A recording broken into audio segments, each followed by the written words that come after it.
के स्टार्टिंग में हम सारा नाम की एक औरत को देखते हैं जो अपने बाथटब में नहा रही थी। तभी उसे करंट लगता है और उसकी वहीं पर ही मौत हो जाती है। ये था इस मूवी का इंट्रो। अब स्टोरी एक साल बाद की दिखाई जाती है, जहां हम देखते हैं एलिस नाम की एक लड़की को जो अपने हस्बैंड पॉल के घर आई हुई थी। एलिस पॉल की दूसरी वाइफ थी और सारा जो थी वो पॉल की पहली वाइफ थी, जिसे हमने स्टार्टिंग में मरते हुए देखा था। पॉल एक बिजनेसमैन था, इसीलिए वो किसी काम से बाहर गया हुआ था और एलिस को पॉल ने अपने 12 साल के लड़के मार्कस का ख्याल रखने के लिए भेजा था। एलिस मार्कस की स्टेप मदर थी, इसीलिए उसका भी फर्ज बनता है मार्कस का ख्याल रखने का। पॉल ने एलिस को बताया था कि मार्कस अपने बोर्डिंग स्कूल गया हुआ है और वो एक हफ्ते के बाद घर लौटेगा, इसीलिए एलिस वहाँ पहले ही पहुँच गई थी। जब वो वहाँ पहुँचती है तो देखती है कि मार्कस घर पर ही है, और जब एलिस उसे रीजन पूछती है तो मार्कस कहता है कि उसे जल्दी ही छुट्टी मिल गई क्योंकि स्कूल में चिकन पॉक्स फैल गया है। तो एलिस उस पर यकीन कर लेती है, पर उसे ये सब थोड़ा अजीब जरूर लग रहा था। वो हैरान थी कि मार्कस एज में भले ही छोटा था, पर वो ऐसी बातें करता था कि वो बच्चा नहीं एक बड़ा आदमी हो।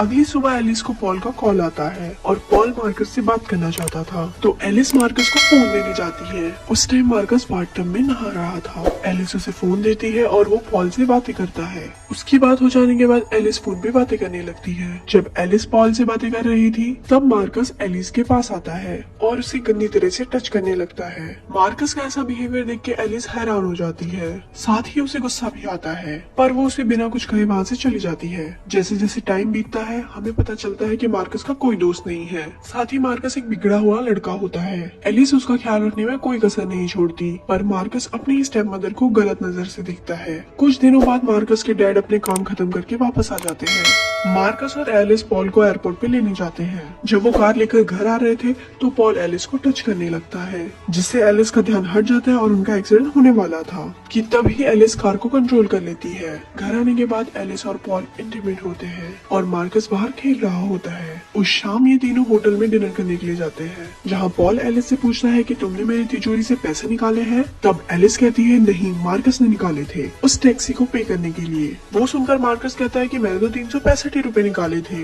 एलिस कहती है कि तुम मुझे खुद बता रही थी कि तुमने डैड के सारे पैसे निकाल लिए। इस पर मार्कस तुरंत कहता है कि मैंने ऐसा कुछ कहा ही नहीं। कुल मिलाकर पैसे गुम होने का सारा श्रेय एलिस को मिलता है। इसीलिए घर आने के बाद एलिस मार्कस का रूम चेक करती है। उसे पैसे तो नहीं मिलते, लेकिन उसे एक फटा हुआ लेटर जरूर मिलता है। एक दिन जब मार्कस और पॉल स्विमिंग कर रहे थे तब मार्कस बताता है कि एलिस मेरा जरा भी ध्यान नहीं रखती, और वो साथ ही ये भी कहता है कि वो मुझे जरा भी पसंद नहीं करती। उसकी ये सारी बातें एलिस सुन रही थी। तो वहीं पॉल भी मार्कस की बातों पर ज्यादा ध्यान नहीं देता क्योंकि वो एक बच्चा है और बच्चे कुछ भी बोलते रहते हैं। मार्कस पॉल को ये भी बताता है कि एलिस ने मेरे रूम की तलाशी ली। पॉल एलिस को इस बारे में पूछता भी है, पर वो कुछ नहीं बताती। एक दिन एलिस मार्कस के बारे में पता करने के लिए स्कूल जाती है, जहाँ उसे पता चलता है कि मार्कस की कोई भी छुट्टियां नहीं चल रही, बल्कि उसे तो स्कूल से निकाल दिया गया है। उन्होंने एक लेटर भी भेजा था, लेकिन मार्कस ने वो डिस्ट्रॉय कर दिया था, जिसके टुकड़े एलिस को मार्कस के कमरे में से मिले थे। स्कूल में उसे पता चलता है कि मार्कस आसपास के घरों की जासूसी करता है और लोगों को इंटीमेट होते देखता है। साथ ही वो स्कूल के आसपास भटकने वाली बिल्लियों को मार देता है।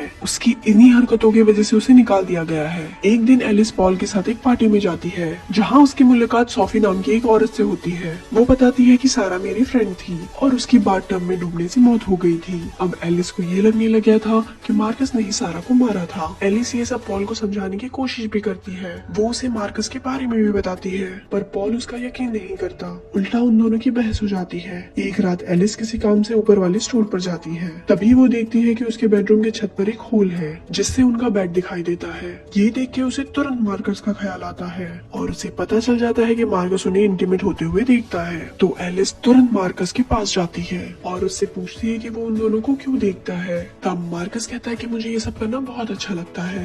एलिस उससे पूछती है कि वो सारा को भी इसी तरह देखता था। तब मार्कस कहता है कि उसे सारा को देखने में मजा नहीं आता था। वो कहता है कि वो तुम्हारी तरह हॉट नहीं थी। अब यहाँ एलिस मार्कस से पूछती है कि सारा की मौत कैसे हुई। तो मार्कस कहता है कि उसे दिल का दौरा पड़ा था। ये सुन के एलिस कहती है कि तुम झूठ बोल रहे हो, उसकी मौत करंट लगने से हुई थी। एलिस कहती है कि तुम बहुत कुछ जानते हो, पर तुम मुझे बता नहीं रहे। इस पर मार्कस कहता है कि मैं तुम्हें ये सब क्यों बताऊं, मुझे इसमें क्या मिलेगा। तब एलिस उसे पैसे ऑफर करती है, पर वो मना कर देता है और कहता है कि उसे एलिस चाहिए। तब एक एक करके एलिस अपने कपड़े उतारने लगती है और मार्कस उसके सवालों के जवाब देने लगता है और कहता है कि सारा को एक हार्ट कंडीशन थी जिसके बारे में किसी को पता नहीं था। उसने ये बात पॉल को भी नहीं बताई थी। मार्कस कहता है कि उसे ये बात एक डॉक्टर के लेटर से पता चली थी। तब एलिस को लगता है कि मार्कस झूठ बोल रहा है और वो उस पर बिल्कुल भी यकीन नहीं करती और वो वहाँ से चली जाती है। इसके बाद एलिस वो होल पॉल को दिखाती है, पर जब वो वहाँ देखते हैं तो वहाँ कुछ नहीं था। एलिस पॉल को बताती है कि मार्कस उनके कमरे में जागते रहता है, पर पॉल उसकी बातों पर यकीन नहीं करता और उसे भी अब लगने लगा था कि एलिस पागल होती जा रही है। लेकिन एलिस हार नहीं मानती।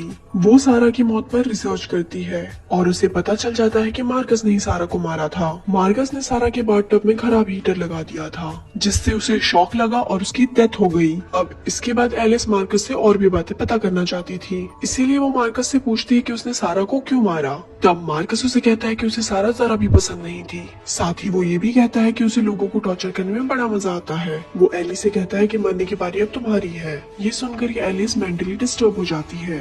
अब उसे समझ नहीं आ रहा था कि वो क्या करे, क्योंकि कोई भी उसकी बातों पर यकीन नहीं कर रहा था। पॉल को भी अब लगने लगा था कि एलिस पागल हो चुकी है। इसके बाद एलिस की हालत इतनी खराब हो जाती है कि उसे एक मेंटल हॉस्पिटल में रखा जाता है। कुछ महीनों बाद जब एलिस ठीक हो जाती है तो उसे छोड़ दिया जाता है। एक दिन ये तीनों पार्क में घूम रहे थे। पॉल और एलिस बातें कर रहे थे और मार्कस अपने डॉग के साथ खेल रहा था। कुछ देर बाद एलिस और मार्कस मिलते हैं और सारा की मौत पर बातें करने लगते हैं। मार्कस एलिस से कहता है कि अब वो उसको नहीं मारेगा क्योंकि अब वो उसे पसंद करने लगा था। एलिस भी उसके साथ अजीब अजीब बातें करने लगती है और मार्कस को बताती है और वो मार्कस को बताती है कि वो पॉल को मार के कहीं दूर भाग जाएंगे। एलिस मार्कस को एक किस भी करती है। इसके बाद एलिस को रोड पे आती एक तेजी से कार भी दिखाई देती है।